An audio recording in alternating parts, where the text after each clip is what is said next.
والصلاة والسلام على رسول الله وعلى آله وصحبه أجمعين. أما بعد, السلام عليكم ورحمة الله وبركاته.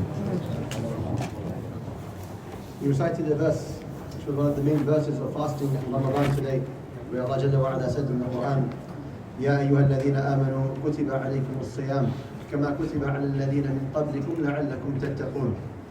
That all you who believe, fasting has been prescribed for you, as it was prescribed for those who came before you, so that you may have taqwa and be from the people of taqwa.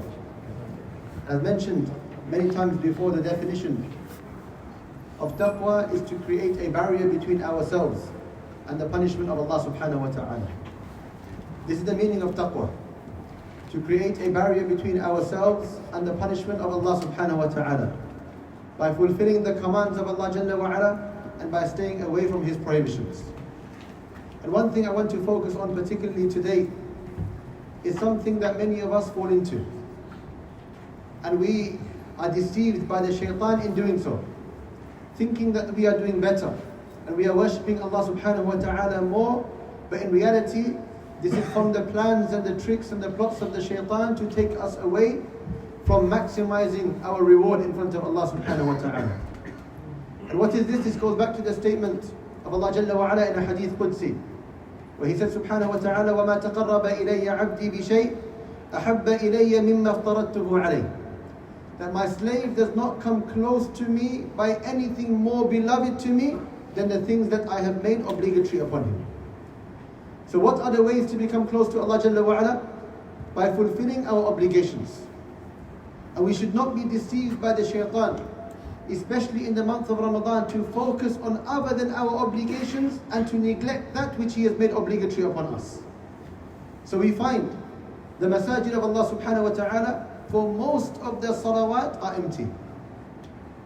And these are the obligatory prayers that Allah subhanahu wa ta'ala has made compulsory upon a Muslim to pray. But when it comes to Salat al-Tarawih, we find that the masajid of Allah Jalla wa Ala are full, all over the country. In fact, all over the world. So what has happened? The Muslims are focusing more on that which is recommended, and they are neglecting that which is obligatory. And if we want to maximize our reward in front of Allah subhanahu wa ta'ala and really attain this taqwa and make this barrier between ourselves and His punishment, then we will focus more on the obligatory prayers than the voluntary prayers. And this does not mean we should neglect the Tarawih prayers or the other Sunnah prayers. No, we should pray them all. But we should give more emphasis on the prayers that Allah Jalla wa Ala has made obligatory upon us. If we were to leave the Tarawih prayer and we did not pray in the night, are we going to be sinful in front of Allah? No. But if we fell short with regards to the other 5 prayers, then there may be a calamity awaiting us in the hereafter, if Allah Jalla wa Ala does not show us His mercy. So this is something that we need to focus on, because Allah Jalla wa Ala has prescribed fasting upon us in order for us to be from the muttaqeen, for those who have taqwa. And what does fasting do? Allah Jalla wa Ala is training us for this entire month to give up things that He has made halal for us.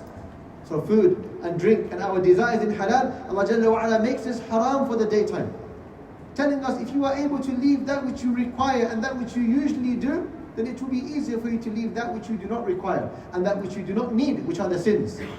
So He trains us by making us leave that which is halal, so it becomes easier for us to leave that which is haram.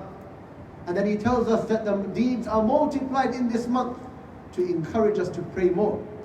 So is it possible, or can it be possible, that a person can stand for the night, every night in Ramadan, for an hour or 2 hours, and then after Ramadan he is neglecting his 5 daily prayers?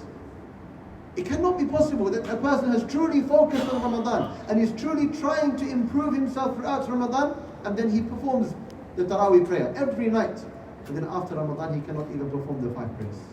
So this is how He trains us subhanahu wa ta'ala for this entire month. So this iman increases, we focus on that which is obligatory more than anything else, and then we complete the deficiencies in our obligations by performing the voluntary deeds. And this would raise us in front of Allah Jalla wa Ala, and this should give us enough iman, inshaAllah, to come to the next Ramadan and then start again like this. So this Ramadan, the aim is to perfect our ibadah of Allah Jalla wa Ala. What do we need to perfect first? We need to perfect our obligations, especially our 5 prayers and the fast that Allah Jalla wa Ala has made obligatory upon us in this month. If we can perfect these, And perfecting them is by praying the voluntary prayers as well. And by filling the masajid for Tarawih as well. By filling them also for the 5 daily prayers. Let us all give ourselves a target for this month. That we will pray every single salah from the 5 salahs in jama'ah. Let us give ourselves these targets. And not only this, but we will try and make the opening takbir for all of the 5 salahs. And if we are already doing this and we are able to do this with ease, then we are going to add the 12 sunnahs of the day. And we are going to add the night prayer. And we are going to give charity. And we are going to recite Quran. But the main focus is where? The 5 prayers. And the fasting. And if we complete this and we accomplish this in Ramadan, then this would be, insha'Allah ta'ala, a successful Ramadan for each and every one of us.